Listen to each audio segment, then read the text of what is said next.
In the story of modern nations, there is a chasm wider than rivers or mountains. It is the gap between countries run by the people and countries run by the gun.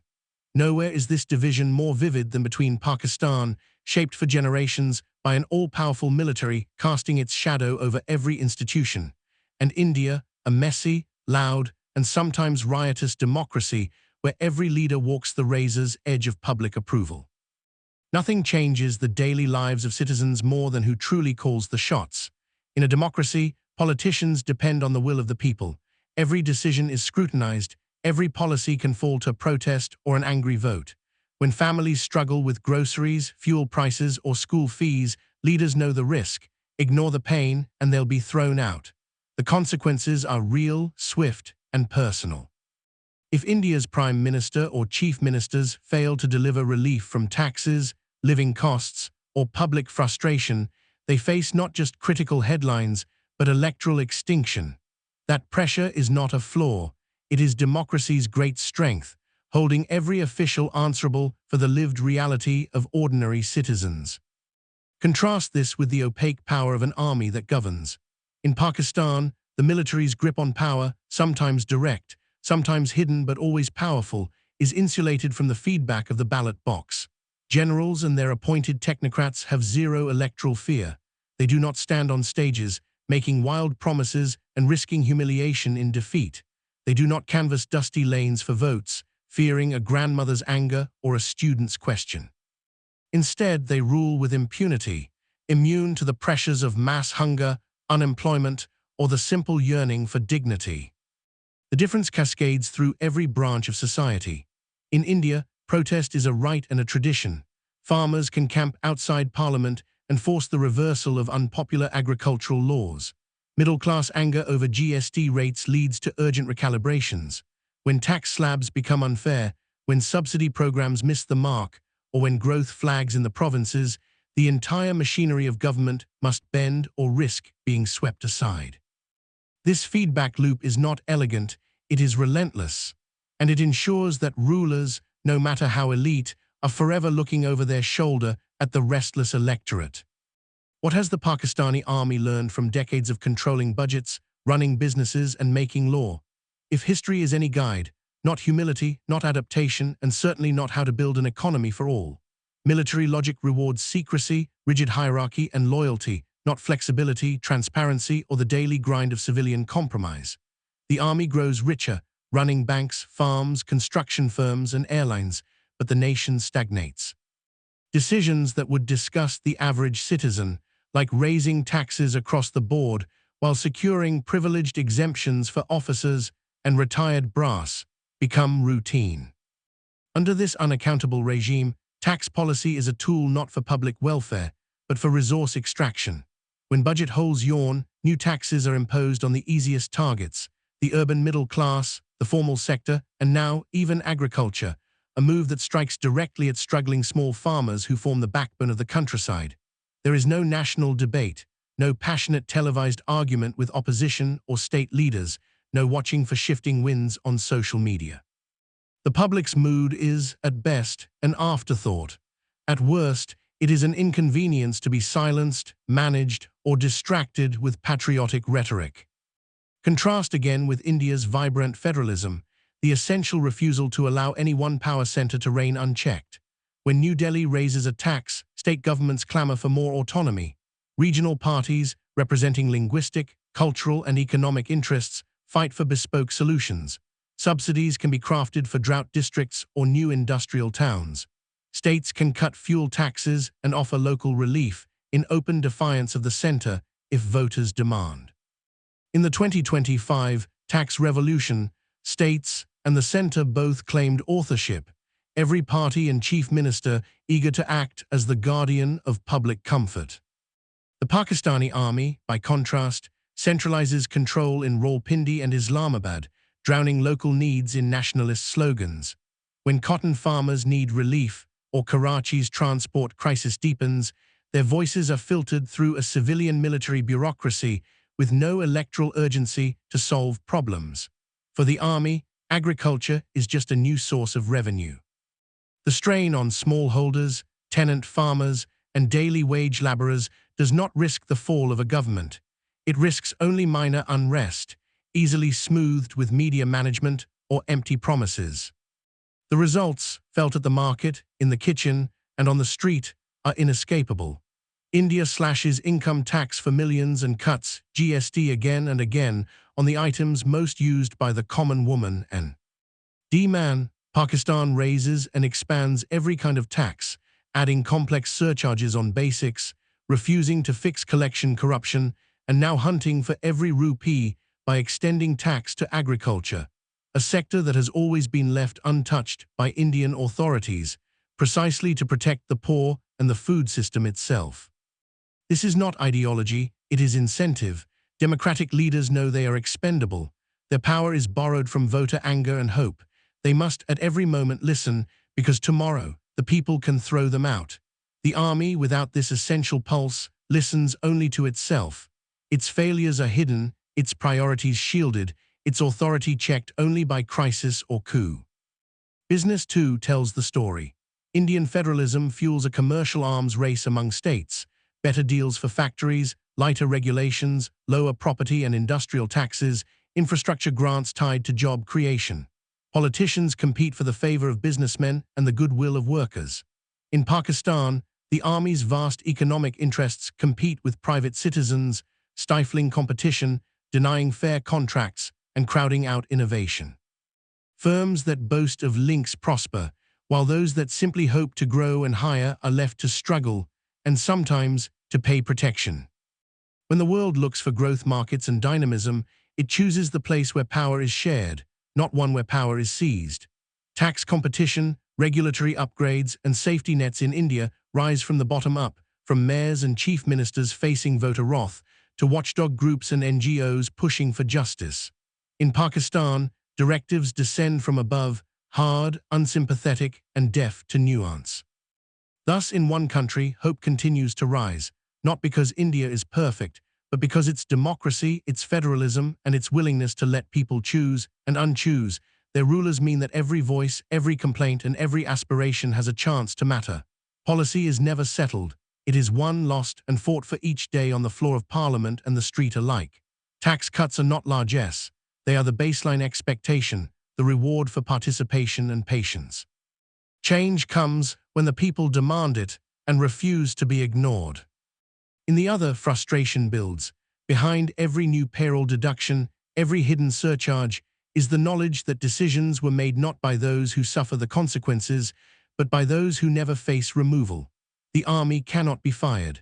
The general does not canvass for votes or stand under a hot sun, hand over heart, for a teacher's salary or a shopkeeper's forgiveness.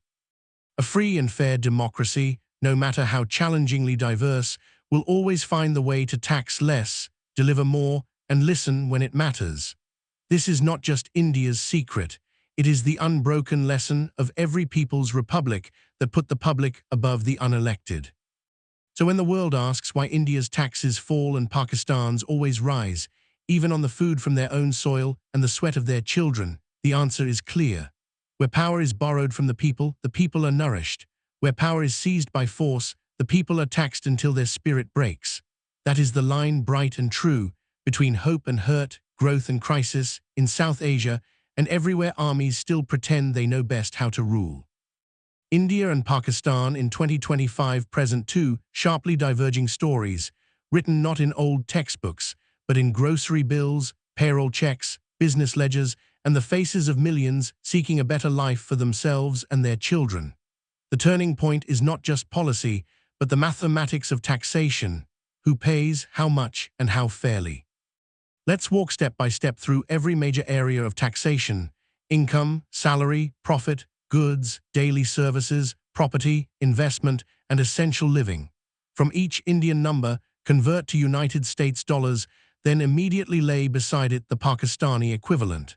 This is how neighbors with so much in common create such different destinies. Personal income, tax on working families. In India, after the historic 2025 cut, there is no personal income tax on salaries or earnings up to 12 lakh Indian rupees per annum. That's about 14,400 United States dollars of tax-free annual income for every salaried individual. an amount covering most full-time office, government, support, or manufacturing jobs. Indian nurses, teachers, entry tech workers, and even some junior supervisors pay zero tax if their pre-tax salary falls under this threshold. Step over to Pakistan, and the starting line is dramatically lower. The Pakistani exemption is only 600,000 Pakistani rupees, which is about 2,150 United States dollars at current rates. Above this, income is immediately taxed. In other words, a basic office clerk in Pakistan, struggling with inflation and rising food costs, starts seeing their take-home pay cut by taxes, while their Indian counterpart keeps every dollar all the way up to middle-class living. First tax bracket, modest earners. After the exemption, the first tax bracket in India assesses a low 5% on earnings between $14,400 and $19,200. In Pakistani rupee terms, this would be the range from about $2,150 up to 4,300 United States dollars. Pakistan's first bracket is also 5%, but the threshold is dramatically lower, starting at a mere $2,150. Thus, modest Indian salaries still take home over 95% until they reach incomes many Pakistanis will never see. Middle income, the squeeze hits differently. For Indian incomes at $19,200 to $28,800, roughly 16 to 24 lakh rupees, tax climbs, but only gradually, 10 to 20% maximum, with broad rebates for home, health, and education spend. The effect: for a dual family on $24,000 household income, total national tax in India is less than $2,700. Pakistan, in contrast, levies 15% by only $4,320, a rate not reached in India until nearly 5 times the salary. Climb past $7,900 in Pakistan, and the tax rate jumps to 20%. Add in mandatory fixed surcharges, and effective rates skyrocket. When a household reaches the city-class level of job incomes, 11,500 United States dollars, the top Pakistani rate is 30%. In India, you would still be in the 20% band, and only those earning above $28,800 face a 30% headline tax. Top earners, the brain drain driver. For professionals, doctors, tech workers, and business owners, the contrast is sharper. In India, the 30% rate is reserved for those making more than $28,800. In Pakistan, by the time you cross 14,700 United States dollars, you are already at 35% tax. In lived reality, a young Indian software engineer pays zero if she earns under $14,400, 5% for much of a typical early career, while her Pakistani contemporary pays full tax at every step, paying higher rates for the same or even half the salary. Every pay raise in Pakistan is nibbled away by the state, and many bright professionals either demand under-the-table cash, leave the profession, or emigrate for a better deal. Corporate, small business, and entrepreneur tax. India, seeking jobs for millions, aggressively cut the tax for domestic companies and registered startups. The current small and mid-size enterprise corporate tax is 22% across the board, with rebates on job creation, skill spending, or investment in backward regions. Even large manufacturing enjoys this flat 22%, and tech, green energy, and export companies get further deductions. Pakistan's old headline corporate tax was 31%, and even after promises of lowering, the burden remains higher than India, closer to 29% for most real companies, before minimum tax, surcharges, and the omnipresent fees that find their way onto every business return. Informal trading, boutiques, and gig economy income face arbitrary local taxes, city charges, and unpredictable audits, which drive talent and activity into the shadows. Business investment and capital gains. Long-term investing in India, encouraged by low taxes and high transparency, is taxed at a maximum of 10% for equities held more than a year, and at lower effective rates for real estate, mutual funds, or business assets. In Pakistan, the comparable rate is 15%, with less clarity and often more one-off taxes at the exit point for property or stock gains. GST and sales tax, the real cost of everyday life. India's goods and services tax, revised down in 2025, is now widely seen as among the most progressive in the world. Essentials like unprocessed food, flour, milk, bread, vegetables, rice, and most medicine are all at 0% GST. Bulk carpeting, fresh fruit and vegetables, even train tickets are either 0 or capped at 5%. Essential apparel, low-cost footwear, and sanitary products moved down to 5% after public campaigns. In Pakistan, the general sales tax is 15 to 18% for nearly all goods and service categories, with basic food sometimes temporarily reduced, but still mostly taxed. A child's loaf of bread or a kilogram of tomatoes pays nothing in Indian GST at checkout. In Pakistan, each carries a built-in tax, rising the more remote or poorer the region. Processed goods and everyday services, soap, toothpaste, affordable clothing and bus. PAK appliances are taxed at 12% in India and 15 to 17% or more in Pakistan. Luxury goods, big cars, air conditioners, cigarettes, alcohol and imported electronics draw India's highest GST band, now 28% plus a sin tax. In Pakistan, the general high rate for these goods is similar, from 18% up to 32% including all regulatory duties. But the big difference is that in India, all essentials are protected, while in Pakistan, cascading taxes mean even the basics become expensive. Public transport, utilities, and mobility. In India, public transportation, most city buses, state trains, metro lines, are taxed at 0 or 5%, with states like Delhi or Tamil Nadu making buses totally free for women and children. Suburban commutes are subsidized, often far below cost, and tax revenues from luxury items are recycled to fund these programs. In Pakistan, local taxes and fuel excise on public transport push fares ever higher. There is very limited GST relief, and energy surcharges for buses make electric transition more expensive.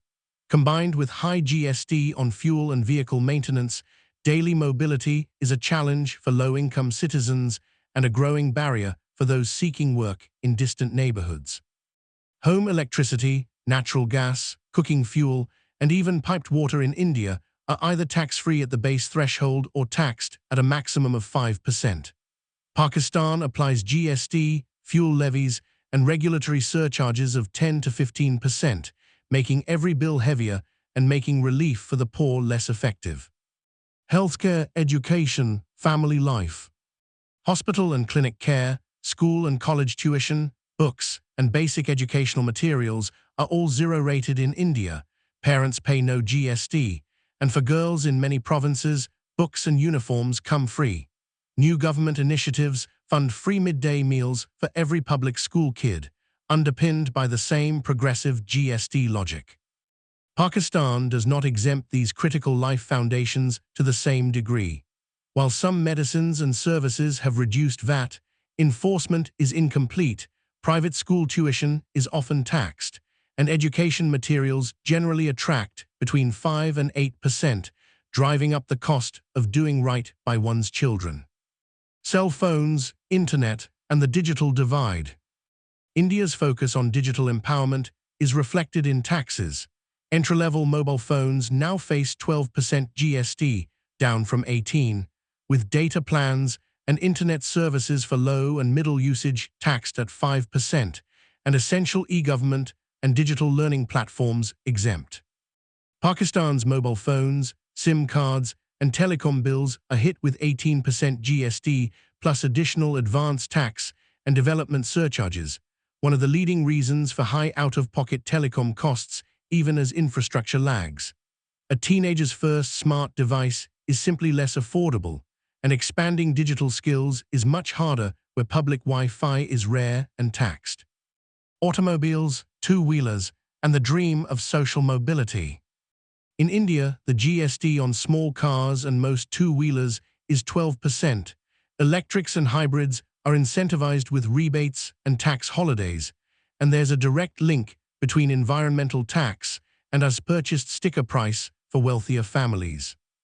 Pakistan's combined taxes, import duties, registration fees, and local road levies make cars more expensive and often beyond the reach of even urban professionals, with total taxation often exceeding 20% of sale price. A real-life family's annual budget, India versus Pakistan. For a household with 2 working adults, 2 children, and 1 grandparent. In India, with a combined post-tax income of 20,000 United States dollars, total loaded annual tax, direct and indirect, on essentials and moderate comforts amounts to less than $2,200, leaving ample room for schooling, savings, and planned upgrades. In Pakistan, a comparable household earning 15,000 United States dollars faces higher income tax deductions even at modest earnings, adds over $2,600 in cumulative GST and surcharges on essentials, and finds that every extra hour of work is taxed at rates more appropriate for developed world professionals. Entrepreneurship, growth, and the national mood. India's blended approach, low, progressive taxes on low and middle incomes, smartly deployed GST, clear exemptions for essentials, and direct accountability of policymakers, drives confidence. Consumer spending is rising, startups have a pathway from shadow to sunlight, and the middle class expands, paying more tax not by rate, but by growing numbers and honesty. Pakistan's high, early, and cascading tax system makes growth harder. Daring, transparency, and skills are all impaired, rich rewards separate from risk.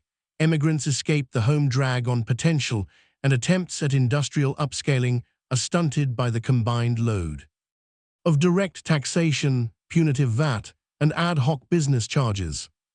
In India, the government has prioritized making company profits more accessible for reinvestment and fairer for employers and workers alike. Small and medium enterprises, including those forming the backbone of India's supply chain and services sector, face a standard 22% corporate tax if registered and compliant, and often lower for startups and new ventures.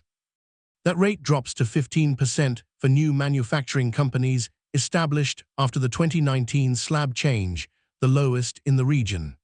This clear flat rate, with enforced deductions, has expanded formal sector hiring and encouraged family-run businesses to join the tax net rather than stay in cash. In Pakistan, by contrast, registered companies face a standard corporate tax rate of 29% for the majority of firms after reform, but actual effective rates climb much higher through minimum tax, turnover taxes, surcharges, and sales withholding taxes on receipts. Startups and small proprietorships are further deterred by unpredictable paperwork, audit fear, and arbitrary local fees. For small garment factories, grocers, or restaurants, the perceived cost of being formal is higher in time, money, and risk than in India. Big business benefits from privilege and connection, but the ordinary entrepreneur or side hustler finds less room to maneuver.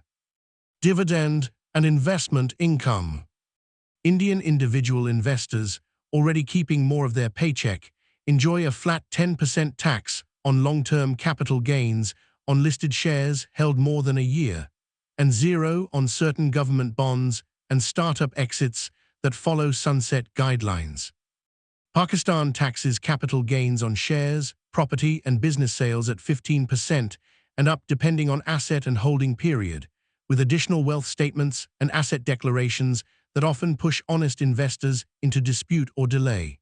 As a result, household investment rates in India are rising. Pakistan's are stagnant, with informal speculation and gold hoarding common as alternatives to formal markets. Border and customs duties. India has aggressively lowered import duties on industrial capital goods, solar panels, bulk medication, computer chips, and information technology infrastructure. For now, the 0 to 5% range covers almost every input needed for modern manufacturing, energy, and export goods. Consumers benefit directly. Factories make and ship faster without waiting for clearance or paying surprise duty out of savings. Pakistan's customs charges still target a much wider range of inputs at higher rates, 5 to 20% for many electronics, vehicles, solar and green tech, with combined import surcharges sometimes more than 30% for finished goods. Even essential health equipment can be caught in regulatory tangle, delaying or raising the price of modern care. Excise and sin taxes. India follows international best practice by charging steep excise of 28% and above on cigarettes, alcohol, luxury SUVs, and non-essential sin goods, while strongly disincentivizing plastic packaging, carbon-rich fuel, and similar pollutants. These taxes never touch essentials or generics. Pakistan's excise regime is broad but inconsistent. Alcohol and cigarettes receive punitive rates, 30% to 45%, but some luxury imports or high-margin items skate by on favors or tariff relief. The overall system is both less progressive, less targeted on high-end users, and less coherent, creating sudden pain spikes in common products when governments seek short-term funds. Real estate and property transfers. In India, stamp duty on property varies by state, but is commonly 5 to 6% of transaction value, with rebates for first-time buyers, female buyers, and affordable home categories. Capital gains tax at sale is clear, and recent reforms encourage family partition and inheritance by simplifying rules and reducing litigation. Pakistan, while charging similar stamp and transfer prices, typically 3 to 5%, burdens real estate with overlapping municipal fees, capital value tax, and property tax, annual and transfer, plus complicated registration rules that often trap families in expensive court cases or force under-the-table payments. Indirect taxes, a family's day. Let's look at one shopping day with a bill of $100 in each country. In India, if $30 goes to food staples, there's no tax. If $20 is spent on basics like toiletries, home cleaning, or school books, there's $5 to $12 of GST, total about $2. A new $25 pair of shoes pays $1.25 GST at a 5% rate, with any luxury item, say, a higher-end phone or television, facing $6.25 at the top rate if desired. Total tax, under $10 for a middle-class basket. In Pakistan, the same $30 of staples faces up to $5 GST or VAT. $20 of toiletries climbs another $3. New shoes pay about $4.25 in tax, and the television, if not EXE. MPT rare is often $8 in duties. The total hits $20 or more, double the Indian burden on the same buying power. Major white goods and durable purchases. A new family refrigerator worth $350. In India, GST at 18%, minus any state subsidy, totals $63 maximum, but discounts and point-of-sale rebates for low-energy use can push net tax below $50. In Pakistan, GST plus regulatory duties and levies are at minimum $60, usually much higher as import, shipping, and clearing agents charge markups to cover erratic customs. Automobiles and private mobility. For a small car worth $7,000. In India, GST at 12%, and if an electric car, a further 2% reduction or direct state incentive, making locally made EVs much more appealing. Pakistan's policy, with GST at 17% plus possible import surcharges, puts the same car at $8,000 or more by the time it leaves the dealership. Fuel, utilities, and energy. For 100 liters, about 26 gallons of petrol per month. In India, the mix of excise, VAT, and GST means taxes make up $32, with some form of central state sharing funded into welfare. In Pakistan, excise and GST combinations, plus petroleum development levy, can bring the tax load higher and, unlike in India, are less likely to be adjusted downward when prices spike globally. Electric bills for homes, 200 units per month. Indian bill at 5% effective tax for most users below established limit, about $3 in tax on a $60 bill. Pakistani bill with GST, surcharges, and fuel adjustment charge can be $9 on a $60 base, eating into household cash whether income is high or low. Education, skills, and human capital. A $200 annual spend on school books and college fees. Zero GST in India, partial out-of-pocket credit or direct reimbursement for girls or rural children's attendance. Pakistan, 5% to 8% tax, with fewer state reimbursement or girl-focused relief programs. Building success, hidden costs, and informal payments. India's recent digital reforms and GST registration have made it easier to settle bills, claim refunds, and move from cash to formal credit. With most records online, the scope for arbitrary bribes and tax negotiations is lower for small and new businesses. Pakistan's higher and fuzzy rates, uneven enforcement, and overlapping levies keep tax consultants busy, incentivize cash deals, and discourage innovation. Startups are more likely to launch from the shadow economy or from abroad, returning only once proven. Trade and international investment. India, after long-standing incremental reforms, cut customs duties to between 0 and 5% on most industrial inputs, electronics, medical devices, and green technologies. For exporters, this means products can be built cheaper and sold more competitively worldwide. The lowered barrier attracts multinational firms to manufacture and assemble goods inside India's borders, bringing new jobs and advanced technology with them.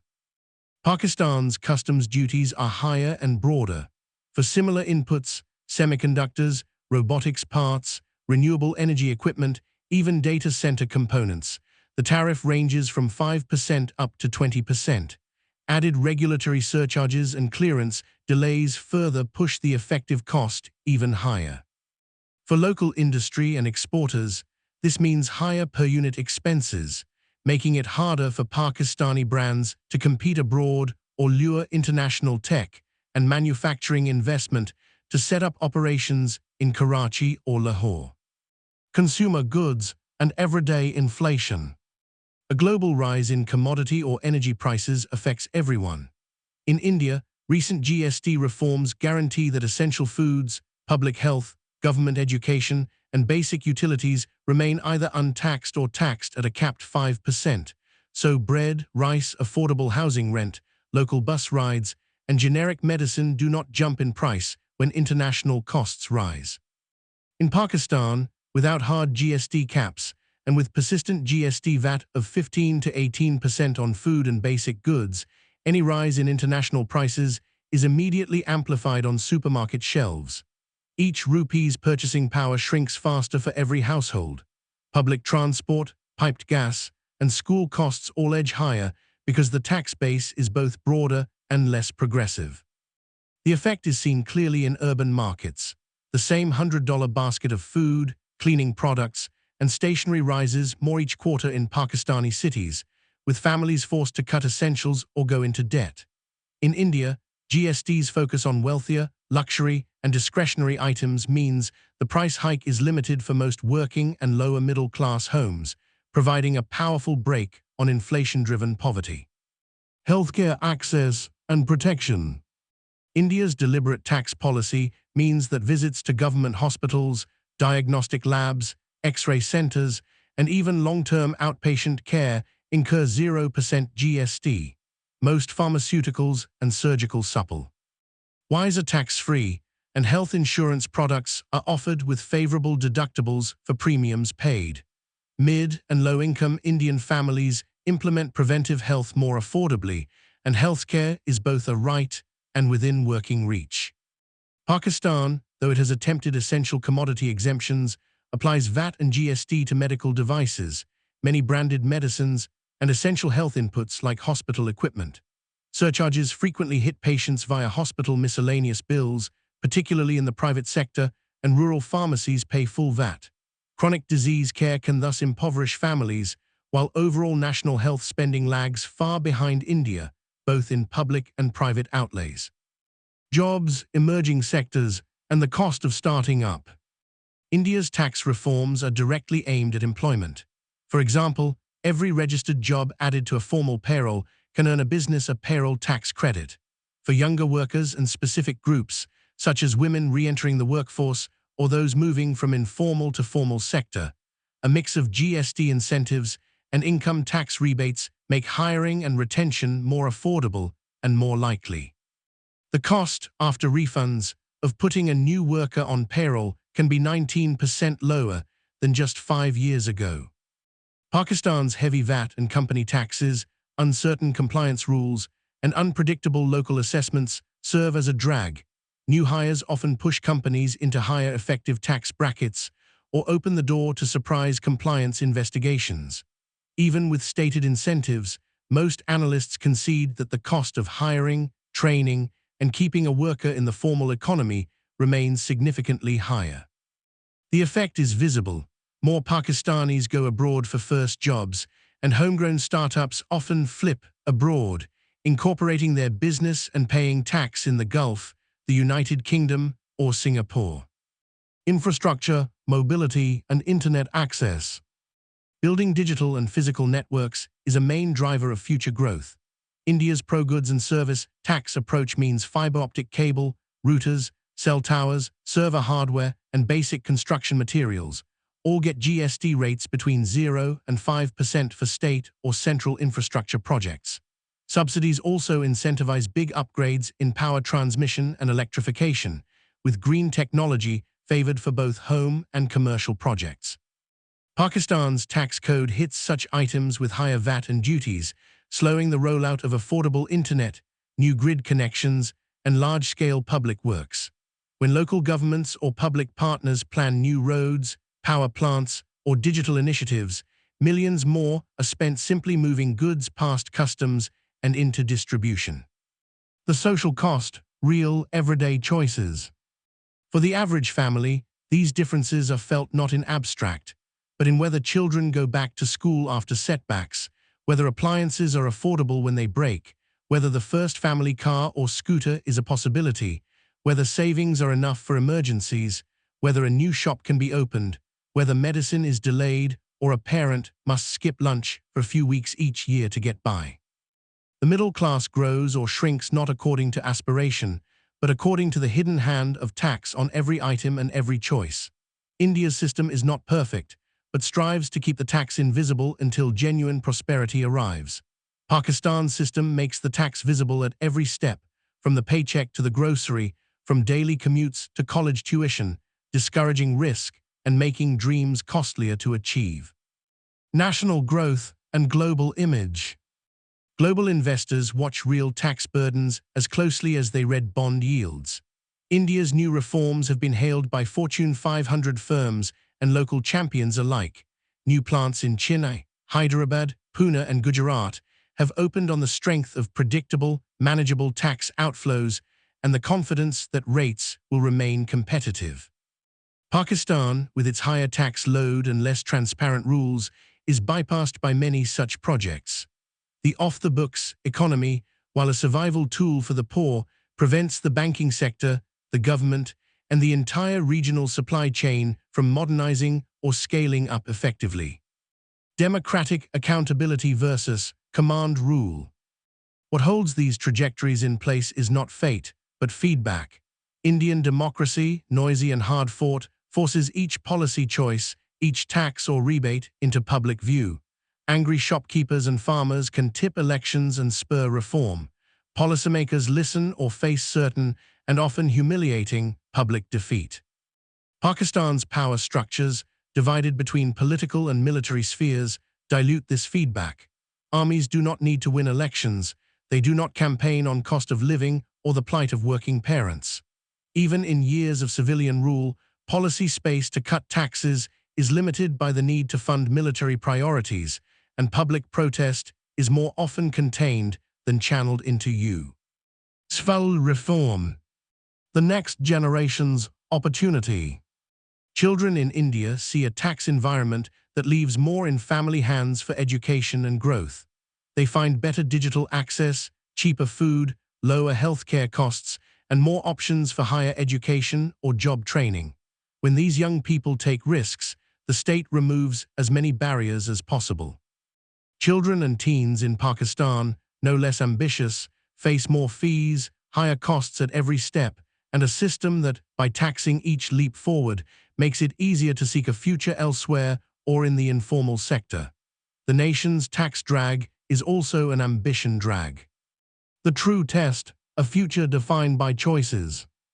The daily realities of tax, purchase by purchase, bill by bill, are the measure of a nation's care for its people's future. India's reforms are not accidental. They are the product of public demand, and the reality that an angry public, faced with unfair taxes, has the power to force governments to listen. This feedback gives the tax system life and flexibility. Pakistan's stiffer, more punitive system remains locked in place by an absence of such responsive loops. Until every tax hike, every exemption, every economic ambition is answerable to the people who pay for it, the everyday difference will continue and compound. Each item a family depends on food, transport, education, shelter, job opportunity, tells the story of the nation's tax system. Start with a monthly salary. An Indian office worker or teacher earning up to 14,400 United States dollars a year pays no personal tax at all. Their Pakistani peer, who makes just over 2,100 United States dollars annually, begins to face tax right away. This difference leaves Indian families with far more in their wallet from day one. Buy bread, rice, and vegetables at the market.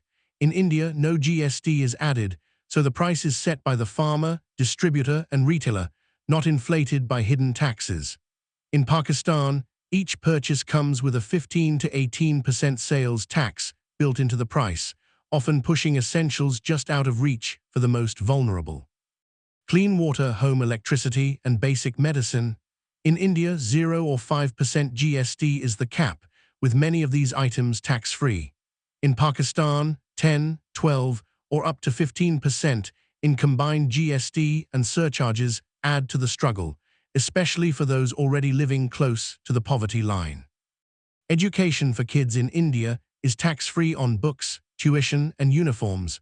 For girls, added subsidies and often free supplies make every term easier for vulnerable households. In Pakistan, annual school costs include fees and materials carrying up to 10% in taxes, with little compensation unless a rare scholarship is secured. For a household needing a refrigerator, a washing machine, or a new mobile phone, India's 2025 reforms ensured a maximum 18% GST, but for budget models, the rate is often lower, and digital rebates help low-income buyers. In Pakistan, any appliance imported or even locally assembled faces the full 15 to 17% GST, plus import or development levies, making even the basic step toward comfort more expensive. Transportation tells the same story. Indian city buses and commuter trains often have GST waived altogether, or at most, a slim 5% tax. Many women ride free, students and seniors at a reduced rate. Pakistani public transport receives less relief, and higher fuel and excise taxes raise the cost for every commuter and add pressure to already stretched urban budgets. The business owner, big or small, benefits from India's clear, pro-growth corporate tax rates. At 22% or 15% for new manufacturing, India draws investment from the world's leading brands and encourages homegrown entrepreneurs to dream big and formalize, expand, and hire. Pakistan holds its corporate rate at 29%, but the real cost is steeper once overlays and minimum taxes are considered. Fearful of audits, endless paperwork, and surprise fees, many Pakistani innovators take their companies, along with their future jobs and tax revenue, abroad. For the family seeking to build modest wealth, Indian capital gains tax has been reformed for the investor. Long-term investments get a simple, low rate. Pakistani savers face extra taxes on gains and sometimes simply avoid local investment, stunting national savings and modernization. And perhaps the most important item, hope. Democracy means hope has a direct line to change. If an Indian tax, fee, or local surcharge is unfair or stifling, newspapers and street protests bring public anger right to the ruling party. Policy can change in a matter of months if the outcry is loud enough. Elected officials rise and fall on the price of groceries, bus tickets, and small household dreams. In Pakistan, where public sentiment must pass institutional filters before it shapes policy, change comes slowly, if at all. The impact is cumulative and visible. Indian families stretch paychecks further, more quickly move into the middle class, and have a path to invest in mobility, education, healthcare, and small luxuries. Pakistani families see more deductions, higher receipts, and slower progress, no matter how hard they work. Indian businesses hire, innovate, and formalize. Pakistani talent seeks shelter, pushes for cash payments, or migrates. Indian government revenue grows by enlarging the base, not squeezing the few. Pakistan finds itself in a cycle of high taxes and low compliance, with public trust faltering each time new levies are announced. India's tax system, after the 2025 cuts, is not perfect. Gaps remain, and inequality is still a challenge. But the overall direction is clear. Less tax on the essentials, more on luxury, less burden for the working family, more for those with broad shoulders. A constant, noisy fight over rates, yes, but one that always answers back to the reality of family budgets and national aspiration. Pakistan's system, still shaped by an era of command and security priorities, misses the everyday voice of its citizens, the ability to demand lower tax, value for every rupee, and a government that is servant, not master, of their needs. A nation's power is built not on the taxes it collects, but on the flourishing of its people. In 2025, India's reforms and the direct comparison with Pakistan's approach offer proof that every point of tax, every exemption, and every burden matters. Ask a student, a parent, a shopkeeper, or a small business owner. Their answer will be the same in rupees, in dollars, and in dreams. The map of economic growth, personal comfort, and social mobility for the next generation will be drawn not by census or decree, but by the lines of the tax code. Fairness, transparency, and flexibility, born out of democratic accountability, will always win in the end. If there is a lesson in these item-by-item tax charts, it is this: when governance listens and adapts, hope is taxed less, and futures grow brighter, one paycheck, one basket, and one new idea at a time.